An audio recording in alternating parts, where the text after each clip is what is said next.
બીજો આદેશ માતાજીએ ગૌત્રી માટે કર્યો કે સાહેબ જેનું દૂધ પીને મોટા થયા હોય એ ગાયોને કાયમ માટે હાચવજો. બીજો આદેશ માતાજીનો કે જેનું અન્ન ખાધું પાણી પીધું તમે એનું કદી ના ખોદજો.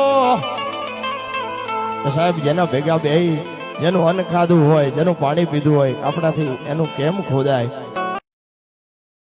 ગાયના દૂધમાં જે શક્તિ છે એ બ્રહ્માંડના કોઈ પશુ પક્ષી પ્રાણી કોઈના દૂધમાં તાકાત નથી.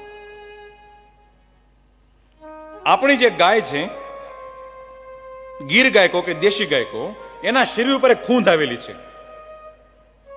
એ ખૂંધ જે છે એ ખૂંધમાં 9 ગ્રહ નિવાસ કરે છે.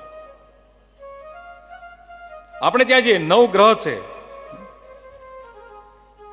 સૂર્ય, ચંદ્ર, પૃથ્વી, બુધ, ગુરુ, શુક્ર, શનિ, રાહુ અને કેતુ,